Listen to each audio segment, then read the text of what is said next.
اب میں نے خطبے میں قرآن کریم کی ایک آیت تلاوت کی اور پیارے حبیب صلی اللہ علیہ وسلم کی ایک چھوٹی سی حدیث پڑھی ہے، اس پر میں اپنے موضوع کو سمٹتا ہوا چلوں۔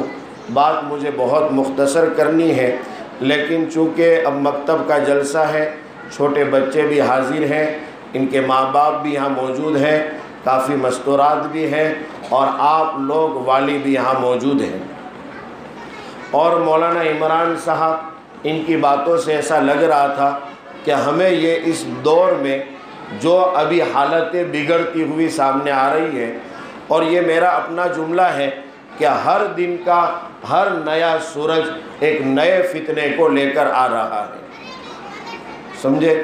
میں اکثر بیانوں میں یہ کہتا ہوں۔ اس وقت 2 دن پہلے میں واٹس ایپ میں دیکھ رہا تھا کہ اب آئندہ سالوں میں ایک ایسا اسکولوں میں نظام آئے گا، 9 سے لے کر اوپر کی کلاسوں میں کیا پڑھایا جائے گا، اللہ معاف فرمائے، ہمارے بچوں کا کیا بنے گا اور ان کی کیا گد ہوگی، وہ اللہ حفاظت فرمائے۔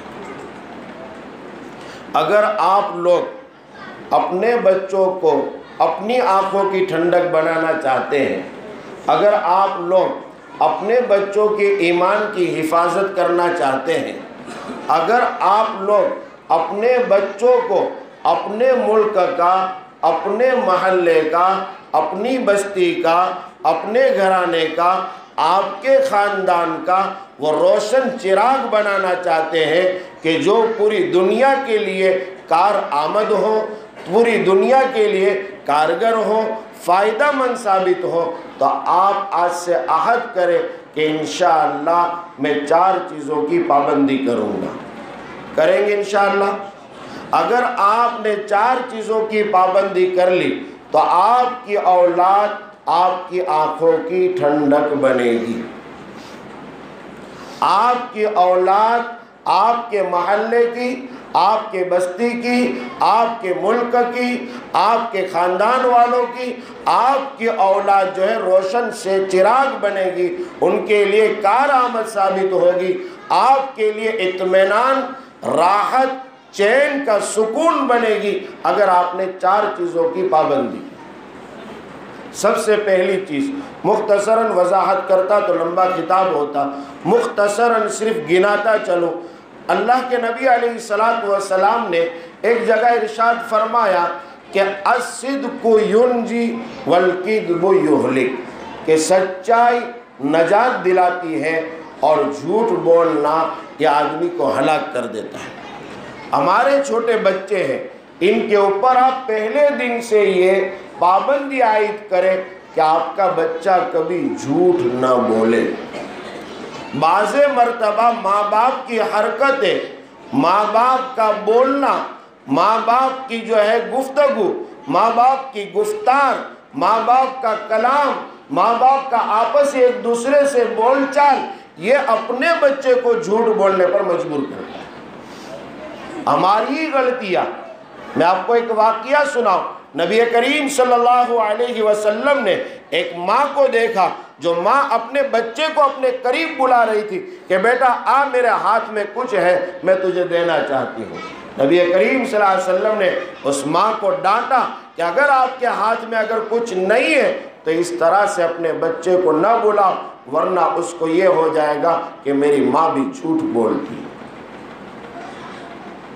آپ نے بہت بڑی عمر کے آپ لوگ ہیں، ایک قصہ سنا ہوگا، واقعہ جانتے ہوں گے کہ ایک جگہ ایک لڑکا وہ روزانہ جو ہے جانوروں کو چرایا جانے لگتا تھا، اور وہ چرواہ گاہ میں پہنچتا تھا جہاں جا کر وہ جو ہے اپنی بکریوں کو یا اپنی بیل کو، گائے کو وہ چراتا تھا، اور روزانہ لوگوں کی مذاق کرتا تھا، اے لوگوں بھیڑیا آ گیا۔ لوگ بیچارہ پورے گاؤں والے دوڑتے تھے، اس بچے کو بچاؤ، اس کے جانور کو بچاؤ۔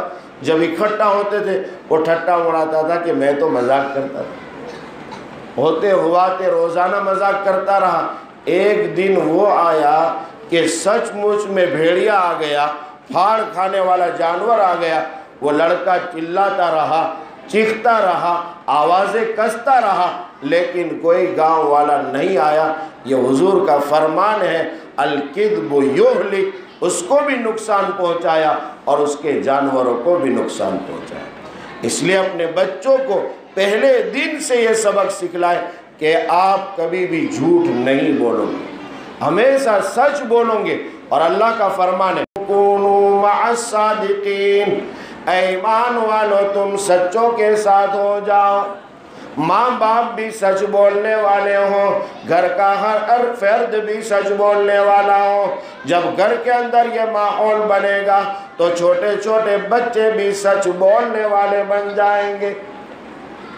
اب بعضے ایسے نیک گھرانے ہوتے ہیں، ان کے بچے جب محلوں میں باہر نکلتے ہیں تو وہ گالیاں بولنا شروع کر دیتے ہیں، تو اس کے ماں باپ کیا کہتے ہیں کہ میرا بچہ محلے میں گیا تو اس کو گالی بولنے کی عادت پڑ گئی۔ پتہ چلا کہ جیسے اس کے دوست لنگوٹے یار کہاں رہ رہا ہے، کس کے ساتھ وقت گزار رہا ہے، اس کی عادتیں خود بخود اس میں منتقل ہو رہی ہیں۔ اس لیے اپنے بچوں کو کبھی بھی جھوٹ بولنے نہ دے، سچ بولنے پر ان کو انعام دے، چاہے کتنا بھی بڑا نقصان ہو جائے۔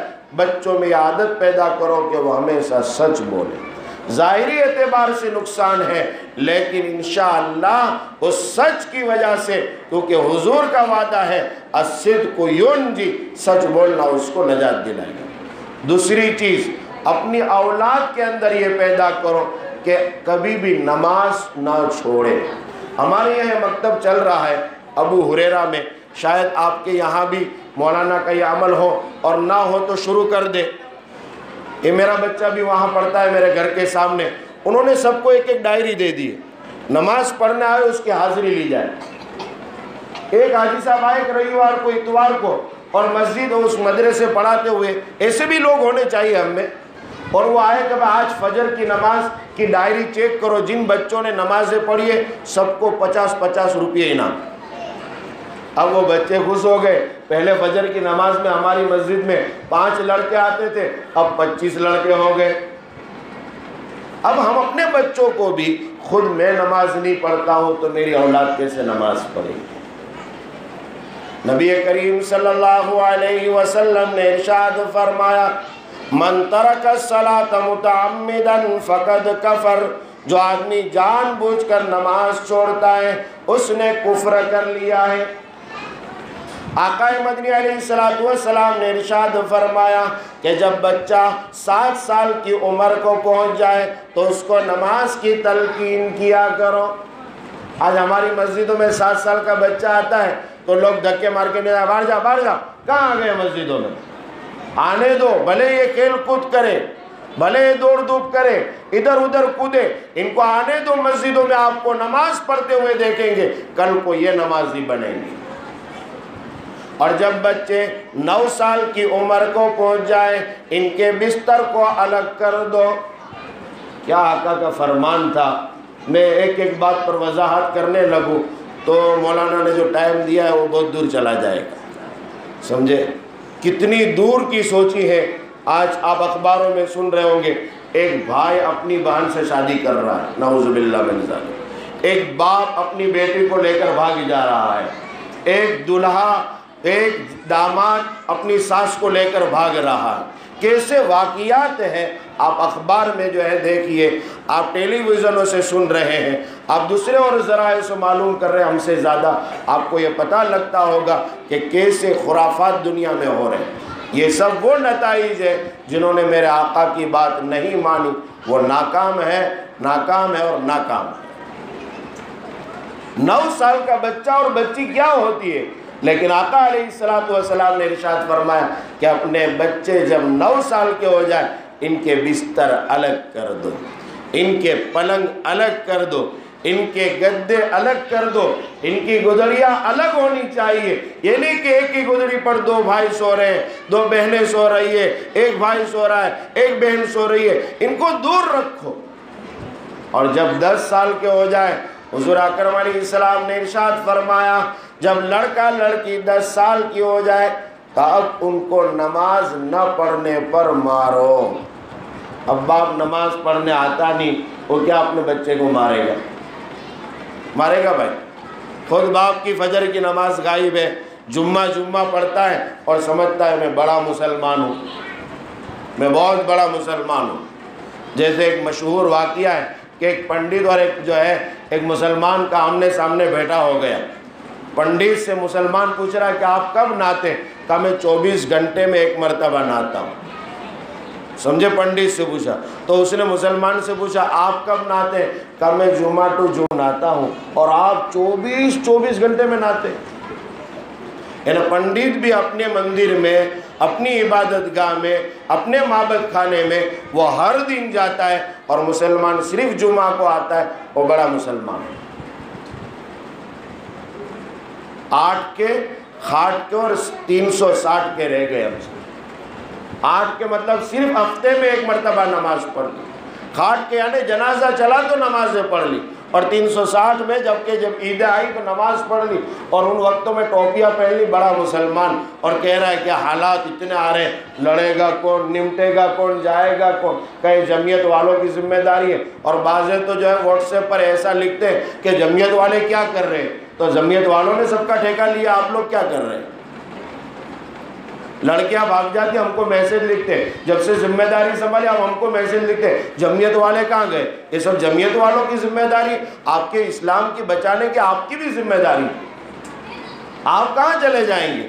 آپ کی بیٹیاں بھاگ رہی ہے، میں خدا کی قسم کھا کے کہہ رہا ہوں، جو مولانا نے لفظ اٹھایا کہ بیٹیاں بھاگ رہی ہے، میں نے جہاں جہاں ہاتھ ڈالا ہے، جہاں جہاں معلومات حاصل کیے، جہاں جہاں فون لگائے، اور جہاں جہاں سے انفارمیشن میں نے حاصل کیے، خدا کی قسم کھا کے کہتا ہوں سب سے بڑے ذمہ دار اس کے ماں باپ ہیں۔ میں آپ کو ایک واقعہ سناؤں گا، آپ کے رونگٹے کھڑے ہو جائیں گے۔ میں نے مولانا کو ریکارڈنگ سنا ہے، اس کا باپ بامبے میں بیٹھ کر کہتا ہے آپ لوگ نمٹ لو نے، بیٹی بھاگ گئی، اس کے 2 مہینے ہو گئے، باپ بامبے میں بیٹھا ہے، باپ وہاں بیٹھے بیٹھے کہہ رہا آپ کچھ لوگوں کو لے جا کر میری بچی کو چھڑا لاؤ۔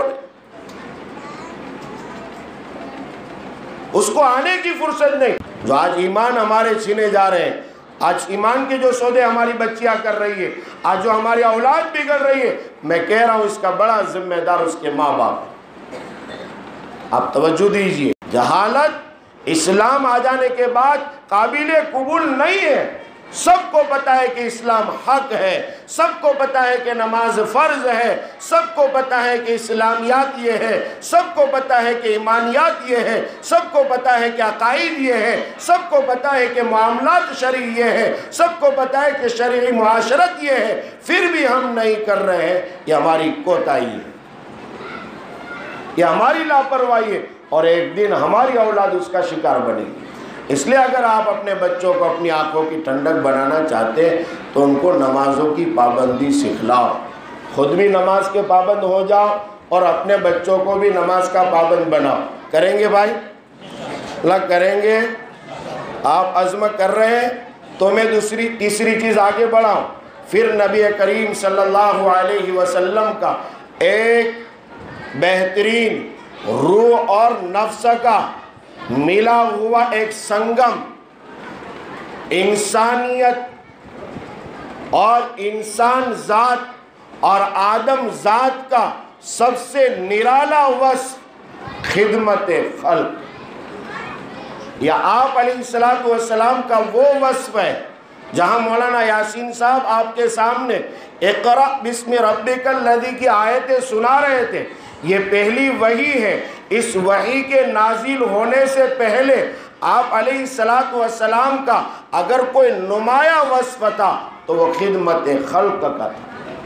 اس لیے جب یہ وحی اتری ہے، بات انہوں نے شروع کی ہے، اس کا قصہ میں سنا رہا ہوں کہ جب یہ وحی اتر گئی، 5 آیتیں لے کر آپ گھر تشریف لائے ہیں، آپ کے جسم پر کپ کپی طاری ہے، آپ کے چہرے سے پسینہ بہ رہا ہے، آپ ایک دم گھبرائے ہوئے ہیں، آپ ایک دم رنج و غم میں مبتلا ہے، اور آپ ڈرے ہوئے لگ رہے ہیں، اور گھر میں داخل ہو رہے ہیں اور اپنے اہل خانہ سے کہہ رہے زملونی زملونی زملونی، مجھے چادر اوڑھا دو، مجھے چادر اوڑھا دو۔ جب آپ کو کچھ افاقہ ہوا ہے تو آپ نے ایک ڈر ظاہر کیا، ایک خوف ظاہر کیا، اور یوں کہا کہ مجھے ڈر لگ رہا ہے کہ کہیں میں ہلاک نہ ہو جاؤں۔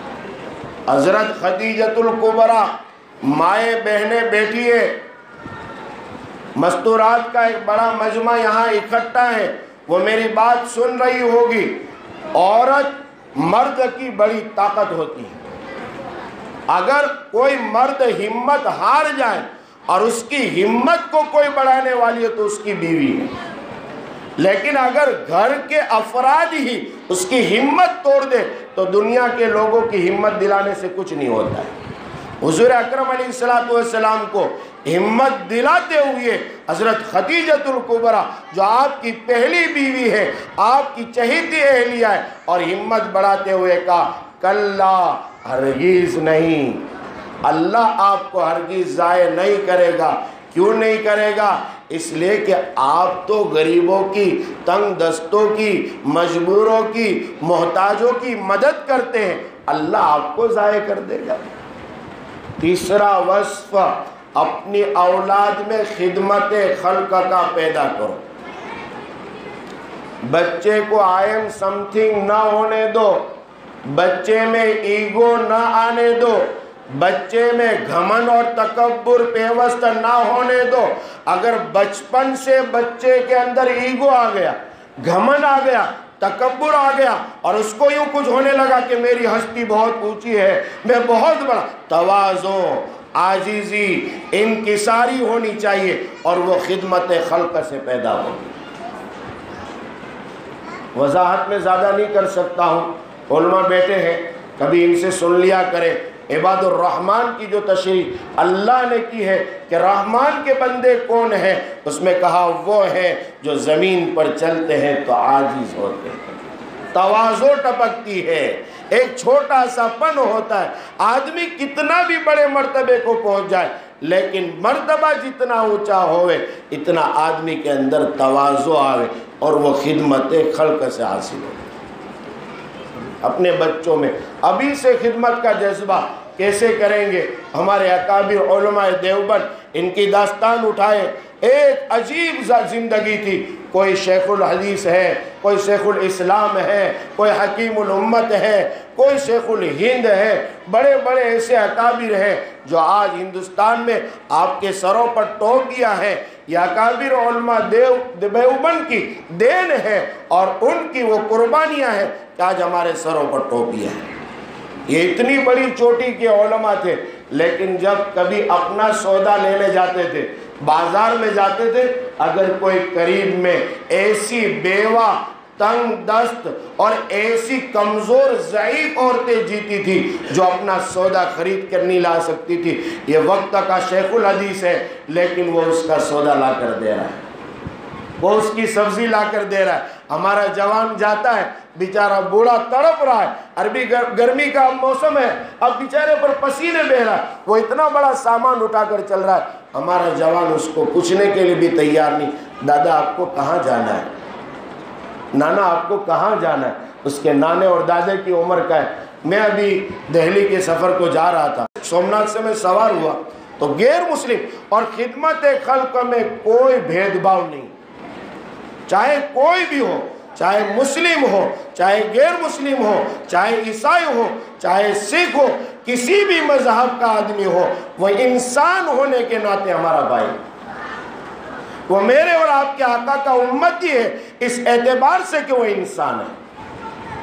قیامت تک آنے والی پوری کی پوری انسانیت میرے آقا کی امت ہے۔ تو میں نے ان کا کہا کہ لاؤ آپ کا بیگ، میں نے مولانا کو سنا ہے، مولانا عمران صاحب، یہ ویراول سے بیٹھے، میں پاٹن سے بیٹھا، سومناتھ سے وہ پورا قافلہ مندر کی پوجا پاٹ کے لیے آیا تھا، میں نے ان کا سامان اٹھایا تو مجھے کیا لفظ کہا آپ کے سومناتھ میں ایسے نیک لوگ جیتے کہ ہمارے علاقے میں ایسے نظر بھی نہیں آتے، اور اس میں ہمارا کاٹھیاوار مشہور ہے، جو ہماری ہمدردی ہے، لوگوں کا دکھ اور درد ہم جو محسوس کرتے ہیں، اس وصف کو اپنے بچوں میں منتقل کرو، ان میں ایگو نہ آنے دو، ان میں خدمت کا جذبہ۔ جماعتیں آئی ہے، اپنے بچوں سے کچھ چیزیں بھیجو، خود تو لاتے ہو، آپ خدمت کرتے ہو، لیکن کسی چیز میں ریاکاری بھی کیا کرو، اور یہ ریاکاری اللہ کی بارگاہ میں قابل قبول ہے۔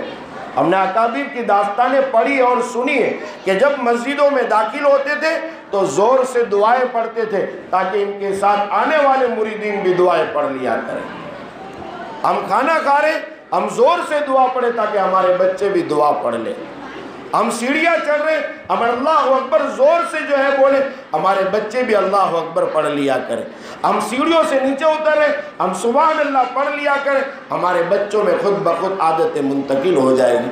مجھے اور بہت سارے قصے سنانے وقت نہیں ہے، بس کہہ رہا ہوں کہ اپنے بچوں میں تیسری چیز خدمت خلق پیدا کریں۔ چوتھی اور آخری جو ان دونوں علماء کی باتوں کا نچوڑ تھا، اپنے بچوں کو دین اسلام سکھاؤ۔ نبی کریم صلی اللہ علیہ وسلم کے چچا زاد بھائی حضرت علی مرتضیٰ رضی اللہ عنہ اور حضرت فاطمہ الزہرا کے شوہر اور حضرت حسن و حسین رضی اللہ عنہ کے والد محترم علی مرتضیٰ، نام سب جانتے ہیں۔ حضرت علی رضی اللہ عنہ کہا کہ اپنے بچوں کو 3 چیزیں سکھلاؤ۔ ایک، اپنے بچوں کو اللہ اور رسول اللہ صلی اللہ علیہ وسلم کی محبت سکھلاؤ۔ اپنے بچوں کو اللہ اور رسول اللہ صلی اللہ علیہ وسلم کی محبت سکھلاؤ۔ دوسری چیز، اپنے بچوں کو اہل بیت کی محبت سکھلاؤ۔ اور تیسری چیز جو میری چوتھی چیز ہے، جو حضرت علی نے تیسرے نمبر پر بیان کی، کہ اپنے بچوں کو قرآن سکھلاؤ۔ خیرکم من تعلم القرآن وعلمہ، تم میں بہتر وہ شخص ہے جو قرآن کو سیکھے اور لوگوں کو سکھلائے۔ اس لیے اپنے بچوں کو قرآن سکھلاؤ۔ یہ 4 چیزیں پکڑ لیں گے بھائی۔ نمبر 1 یاد ہے کہ بھول گئے؟ نمبر 1 کیا ہے بھائی؟ سچ بولنا سکھلاؤ، خود بھی سچ بولے، کاروبار میں جھوٹ کی آمیزش نہ کرے۔ نمبر 2، اپنے بچوں کو نماز کا پابند بناؤ۔ نمبر 3، اپنے بچوں کو خدمت خلق کا جذبہ پیدا کراؤ۔ اور نمبر 4، اپنے بچوں کو ان علماء کے حوالے کر دین کا علم سکھلاؤ۔ کریں گے بھائی؟ یہی میری باتیں بے ترتیب تھی۔ اللہ تبارک و تعالیٰ سے دعا کرے کہ اللہ تعالیٰ ہمیں کہیں سنی باتوں پر عمل کرنے کی توفیق عنایت فرمائے۔ وآخر دعوانا الحمدللہ رب العالمین۔ مولانا فیروز احمد تازمین طبیانات نیت نے چڑیے سبسکرائب کرنا نہ بھولے۔ السلام علیکم